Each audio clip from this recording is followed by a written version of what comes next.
À quoi ressemblera ce lieu dans 5 ans, selon vous? Selon moi, dans 5 ans. Ben, j'espère que je l'aurai vendu.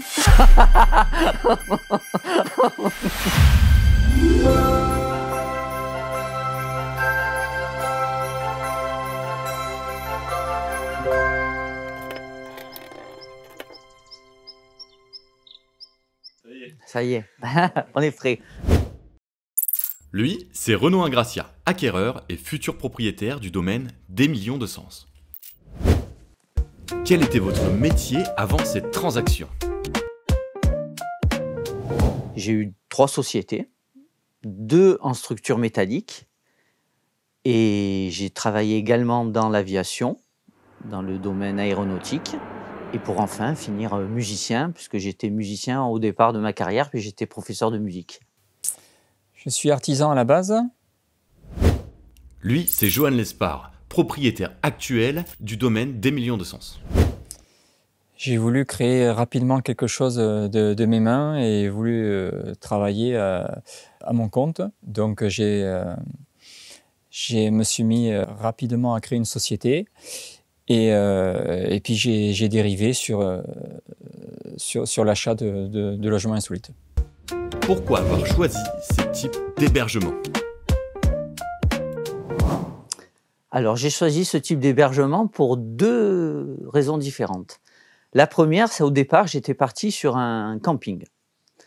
Un camping, et je me suis rendu compte qu'autour de moi, les gens qui m'entouraient, on n'avait pas forcément les connaissances et techniques et l'expérience pour démarrer directement par un camping. C'était un cadeau de ma chère et tendre qui m'a offert une nuit dans le Loggia Natura entre Noël et 1er de l'an, il y a 4 ou 5 ans. Au lieu de savourer mon cadeau, j'ai regardé dans tous les recoins du logement pour me dire qu'en fait c'était un cadeau qui m'avait beaucoup plu, mais je me disais, quelque part c'est génial de pouvoir faire plaisir aux gens. Ayant vu le type d'hébergement atypique, je pensais que ma sensibilité déjà personnelle correspondait mieux au domaine, et également c'était plus simple à gérer, voilà, simplement. Et pour mes enfants étant jeunes, c'était à mon avis beaucoup plus simple pour eux de prendre cet hébergement. Donc mon projet il a démarré là, quand elle m'a offert le cadeau. J'ai profité de ma soirée et je me suis dit je vais les garder dans un coin de la tête, mais pourquoi pas. Et puis pas plus tard que 2 ou 3 ans après de multiples recherches de terrain vers chez moi, dans le Médoc, plein de visites de terrain à droite, à gauche, des projets de construction déjà, des plans établis avant même d'avoir acheté ici. Et puis finalement, on s'est positionné ici parce qu'il s'est avéré qu'il vendait. Donc le projet vraiment a démarré là, quand ma femme m'a offert une nuit. Quels seraient les 3 conseils à donner à des acquéreurs hésitants? Il faut savoir donner de sa personne. Il faut savoir aimer faire plaisir. C'est très important de ne pas faire de ce lieu avant tout un business. Comment dire ça? En fait, c'est pas, on vend pas un paquet de gâteaux. En fait, on vend toute une prestation derrière. C'est l'effet waouh qui est recherché. C'est vraiment ça. Les gens viennent pour un certain budget. On s'attend à ce qu'on soit respecté. Donc il faut avoir ce petit plus supplémentaire et de savoir donner de sa personne. Ça, c'est très important. Aujourd'hui, je ne peux pas le dire, parce que dans 5 ans, peut-être, je pourrais le dire, oui. Tu vois, avec du recul. Ouais. Là, aujourd'hui, je ne peux pas le dire.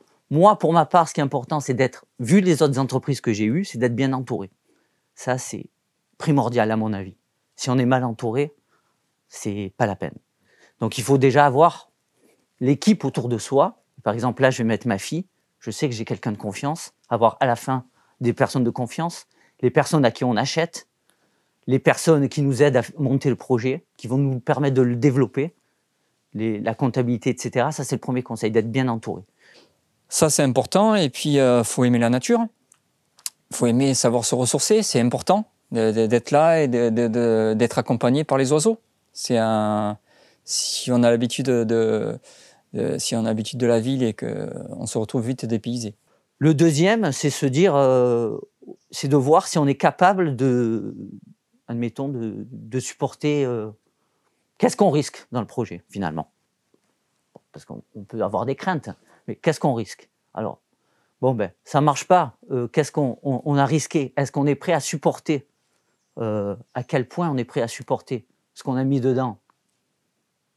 Est-ce que je me sens capable?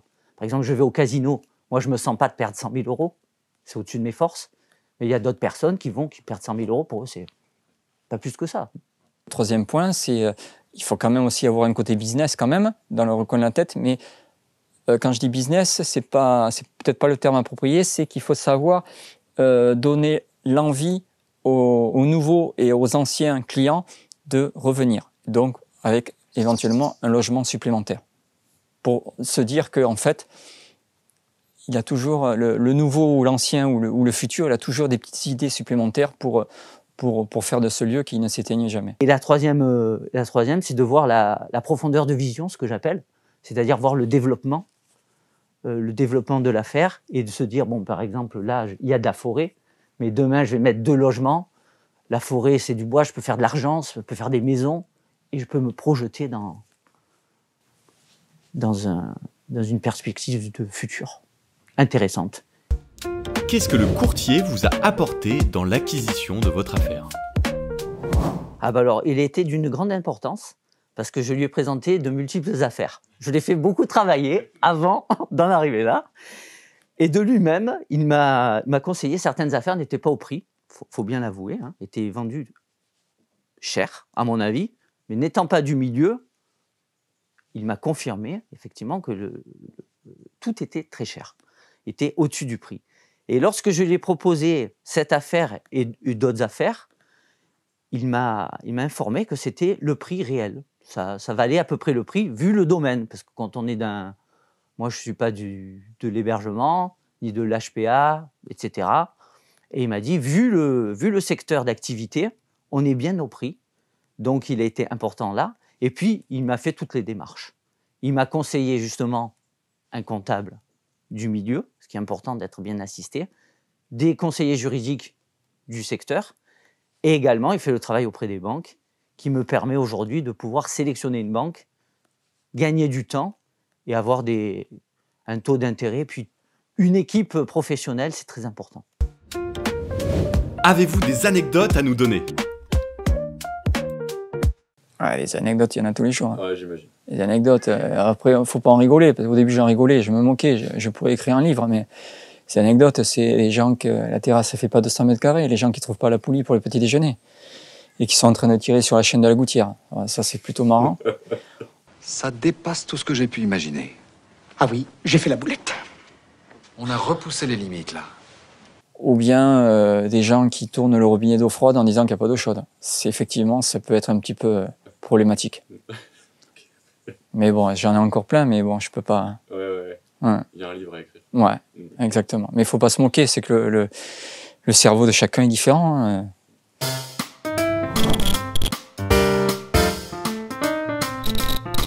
Si, je rebondis sur notre question tout à l'heure, une anecdote très particulière, mais vraiment très très particulière. Après, on prend tout ce qu'il y a à prendre.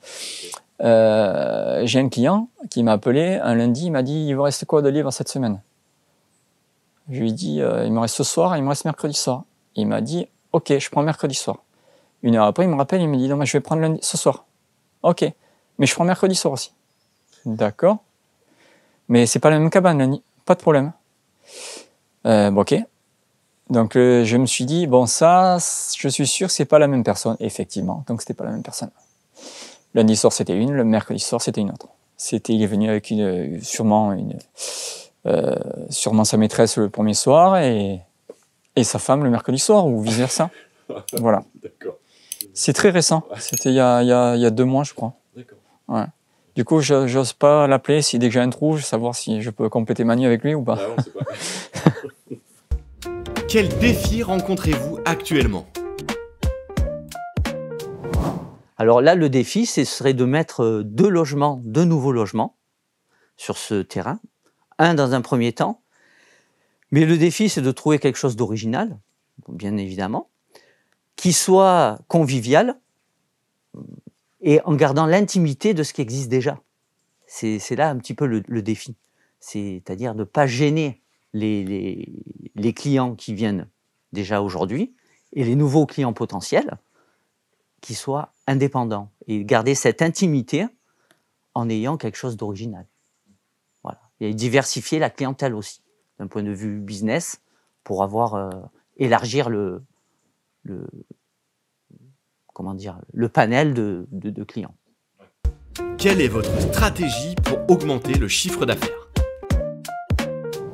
Déjà, il faut savoir qu'on relance régulièrement des nouvelles stories ou des posts sur Instagram, car la majorité de nos clients, mon principal client, c'est le bon cadeau. Un client sur 4 vient d'un bon cadeau. Et mon cadeau, c'est un anniversaire, un cadeau de Noël, un départ à la retraite. Donc, ces gens-là, il faut les peaufiner, il faut relancer systématiquement pour leur dire oui. Donc ça, le bon cadeau, c'est la priorité.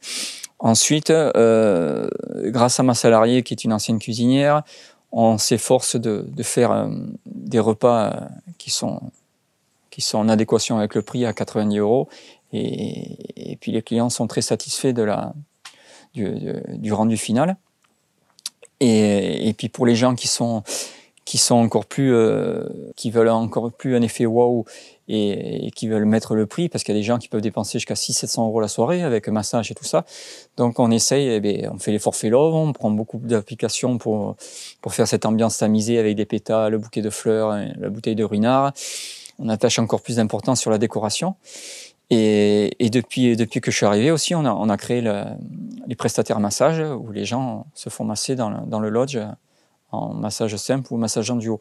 Donc on essaye vraiment pour développer le chiffre d'affaires, on essaye de dire oui à tous les à côté, moyennant un aspect financier. Comment trouver les bonnes idées? En prenant du recul. Moins on travaille, plus on a d'idées. Cette phrase, il faudra que je m'en souvienne. C'est-à-dire quand on est dans le jus, quand on ne peut pas passer le saturateur sur la terrasse et puis réfléchir. C'est pas possible. Donc plus on est, on va dire, à la maison en train de faire de l'ordinateur, c'est là où les idées elles viennent. Parce que moi je peux pas faire du tracteur et puis avoir des idées. C'est pas possible. Donc c'est moins on travaille et plus on peut développer ce côté sens du business, développer. J'ai parlé de quelques idées à ma salariée hier soir au téléphone en disant on peut faire ça pour cet hiver. On a pensé au menu de l'hiver. Donc voilà, c'est que quand je me pose que j'ai les idées. Mais il faut sans cesse avoir des nouvelles idées pour les clients qui sont récurrents en disant ouais, je suis venu l'année dernière à la même époque, ça n'a pas changé. Non. Il y a tout le temps quelque chose qui change. Sinon, ça ne sert à rien. Ça devient trop et en fait, au fil du temps, on va perdre les clients. Il faut avoir des petits changements. Comment organisez-vous votre planning? J'arrive... alors moi, je suis un matinal, j'aime bien lève tôt. Moi, j'aime bien arriver tôt. En général, on commence pour 8h30. Moi, j'aime bien être là vers 8h, boire mon café tranquille. J'aime pas avoir la pression le matin. En général, sinon, c'est 8h30. On livre les petits déjeuners à 9h. De 9 à 11, on prépare les repas qu'il y a éventuellement pour le soir ou s'il n'y a pas de repas, on s'occupe. Moi, je suis jamais assis, donc il y a toujours nettoyage de l'accueil ou quelques petites bricoles à faire dans l'accueil. 11h, les clients partent. Donc le ressenti des clients, moi j'aime bien parler, je parle souvent 10 minutes, un quart d'heure. Après, on débarrasse les petits déjeuners et puis le linge, et puis on fait feu vers 11h30, quoi. 11h30, on commence.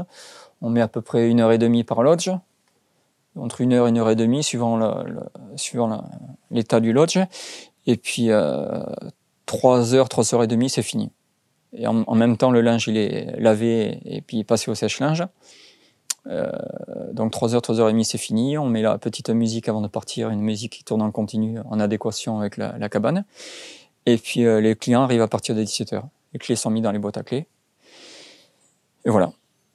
Donc une journée type finit en général à 3h30. Donc ma salariée, je lui impose une demi-heure de coupure, elle part à 16h. Quel est votre secret pour que les clients reviennent? J'aime parler... en fait, tous les clients me disent qu'ils aiment arriver avec ce système d'arrivée en autonomie. Mais ils me le disent tous aussi, ils aiment bien. Alors, il y en a qui n'aiment pas parler, sont très peu, mais en général, les gens, le lendemain, aiment parler, aiment le ressenti, aiment me dire qu'ils ont passé une très belle soirée. Voilà, le contact humain est très important le lendemain, et à tel point que j'ai de nombreuses familles, j'ai les parents, les enfants, les beaux-parents, les frères et sœurs, les cousins. J'ai toute une famille, mais de très nombreuses personnes.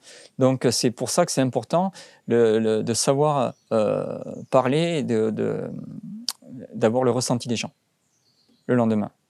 Et donc, et puis les avis, il y a beaucoup de gens, donc du coup, quand on leur envoie le message de satisfaction qui répondent, là, depuis cette semaine, on a dépassé la barre des 400 avis. Ouais, donc c'est génial. C'est génial. Et le dernier avis qu'il y a, il parle du repas. Donc c'est super. Et c'est important. C'est important. Il ne faut pas tirer à la tronche quand les clients partent. C'est vraiment important alors, des fois, on n'est pas forcément bien servi. Hein. Mais si les gens ne veulent pas parler ou si les gens ne sont pas contents parce qu'ils ont vu une toile d'araignée sur la terrasse, c'est pas grave. Hein. Et ils ne reviendront pas. Mais il y a tellement de gens qui sont hyper contents d'exprimer leur joie le lendemain. Et j'ai une cliente qui a découvert ce lieu-là. Elle est revenue 2 fois. Elle revient une deuxième fois pour le 28 décembre. Quelle est votre plus grande peur? C'est mon portable. Grande peur, ce serait... il y en aurait beaucoup, mais moi, je focalise pas trop sur les peurs, généralement, parce qu'on a tendance à attirer un peu ce sur ce qu'on focalise dans la vie. Donc, j'y pense pas énormément, mais il y en a, il pourrait y en avoir une multitude. Hein. On va dire quelqu'un qui est pessimiste, il pourrait dire, bon, ben voilà, demain, il y a un grand feu, il y a tout qui brûle. Bon, je sais pas. Voilà. Un exemple. Je sais pas, si je meurs, j'ai pas de peur, il y a une assurance, donc voilà, à partir de là, il n'y a pas de grande peur réellement. Pourquoi avoir choisi des logements insolites? Mais j'aurais pu investir dans n'importe quelle affaire. Mais encore une fois, ce qui m'a motivé vraiment, c'est de me dire, j'aime bricoler. Je voulais faire tout à mon image, notamment le système d'éclairage dans la forêt, notamment des petits détails qu'il n'y a que moi qui peux le voir, peut-être. Mais sur le global, sur le rendu définitif, c'est les gens qui se disent, jusque-là, ils ont pensé à ça. Donc oui, j'ai fait plein de choses ici. J'ai tombé les cuisines, j'ai tombé les douches, j'ai rajouté l'éclairage dans la forêt, j'ai tombé les terrasses extérieures, j'ai tombé plein de choses. C'est moi qui l'ai fait. C'était ça, c'était un petit challenge à relever en me disant je fais quelque chose de mes mains. Et j'ai rajouté ce 3e logement entièrement. Donc c'est pour ça que je suis content de ma réussite aujourd'hui et j'ai réussi à développer le chiffre d'affaires de 30%. Eh ben, ouais, on en a parlé un petit peu avant, c'est tout simplement pour la simplicité. Là, il y a deux cabanes et une yourte. On va rajouter, j'espère, 1 ou 2 logements. Quand on compare un camping 50 ou 80, pour arriver à la même rentabilité, 50, 60 emplacements, c'est quand même du boulot, une structure. L'avantage peut-être d'un camping, c'est qu'on est plus saisonnier, par contre. Donc ça, c'est un avantage.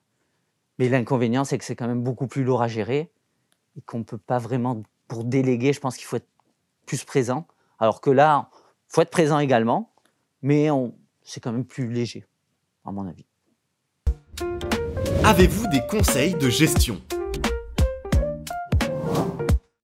Avoir toujours un temps d'avance sur les futurs problèmes. Ça, c'est hyper important de se dire, il faut toujours anticiper. Le problème, comme je disais ce matin, il y en a toujours. Le problème, il faut déjà anticiper la solution avant que le problème arrive. Notamment, on a 3 logements, 3 jacuzzis, donc 3 réchauffeurs d'avance. Ça, c'est primordial. On a 2 poêles à granules, 2 bougies d'avance. C'est ça, anticiper un problème. On a un portail électrique, le portail, il peut tomber en panne. On a un petit portillon, au cas où. C'est anticiper les problèmes. Sur un maximum de choses. Après, voilà, il peut toujours y avoir quelque chose qui tombe au dernier moment, mais d'une manière générale, on n'a jamais dit non à un client, on n'a jamais dit non à une unité. C'est l'anticipation qui nous permet de faire face à tout ça. Okay. Donc, je pense qu'on résume la globalité. Il faut être aussi attentif sur les demandes de dernière minute, que ce soit repas, que ce soit forfait love ou que ce soit cadeau de dernière minute. Je réponds tout le temps. Ça joue un rôle majeur. Exactement. Il y a beaucoup de retardataires de cadeaux, de Noël, d'anniversaire, qui m'appellent 1 heure avant, jusqu'à 1 heure avant. Je voudrais un bon cadeau. Il faut savoir répondre. Savoir répondre. Ça, c'est répondre à la demande des clients, c'est très important. Et puis le troisième point, c'est des fois savoir répondre aussi à une attente comme un petit mot. Je t'aime mon chéri, ou bon anniversaire, un petit mot papier qu'on ne fait pas habituellement, mais qu'on peut faire au cas par cas. Okay. Voilà, savoir essayer de satisfaire un maximum nos clients, tout en étant mesuré aussi dans les demandes. On fait pas, si c'est écrire un petit mot, on le fait gratuitement. Si c'est commencer à mettre des pétales sur tout le lit, non. On le fait, on peut le faire, mais moyennant un supplément. Okay. Mais on essaye du moins moi, j'essaye de dire un maximum oui. Qu'avez-vous pensé de l'accompagnement du cabinet Kanté? Cette partie de la vidéo est totalement objective et n'est pas faite sous la contrainte. Franchement, très très bien, de A à Z, réactif sur beaucoup de points. J'étais un peu sceptique au départ, parce que je n'imaginais pas en fait déjà le cabinet de très loin. C'est quand même assez loin. Moi, je voyais toujours les commissions des cabinets sur les appartements qui avoisinaient entre les 10 et 15 000 euros. Quand j'ai dit, jamais on va vendre, c'est impossible. C'est pas possible d'avoir un truc aussi énorme avec un... Et puis, ce qui m'a rassuré aussi, c'était si je dois comparer à l'autre, un de vos confrères. Quand je voyais le monsieur, je dis, putain, il est endormi ou il est à la retraite. Et puis que vous étiez vachement plus professionnel, beaucoup plus réactif, beaucoup plus carré sur les rendez-vous, sur le type de clientèle. Donc, tout ça, c'était rassurant. Voilà. Donc, oui, si je dois vous conseiller, oui, je vous conseille demain. Eh ben, moi, je suis très content parce que c'est vrai que tu étais présent. Plus ton papa est intervenu à la première visite. Tu étais là, tu m'as bien conseillé. Tu m'as même envoyé des constructeurs de cabanes, des architectes. Non, je pense que c'est très professionnel. Tu as toujours été en plus dans les DD. Enfin, exemple, ce matin, je viens de me faire planter par un constructeur de chalet. Sans nouvelles, voilà. Donc, tu fais preuve quand même d'un bon professionnalisme. Et puis, tu suis bien l'affaire. Tu t'investis dans ce que tu fais. Pour moi, tu vas réussir. Voilà. J'en suis persuadé. Voilà. C'est vrai qu'on a attendu dans le froid ce matin. Voilà. Là, il fait froid, par contre. Merci à tous d'avoir visionné cette vidéo. Si l'initiative vous a plu, essayez par tout moyen de me le faire savoir. Je vous tends la perche, dirigez-vous en dessous de la vidéo dans l'espace commentaire. J'ai vraiment hâte de pouvoir vous lire. Je suis sur les réseaux, faites-y un tour.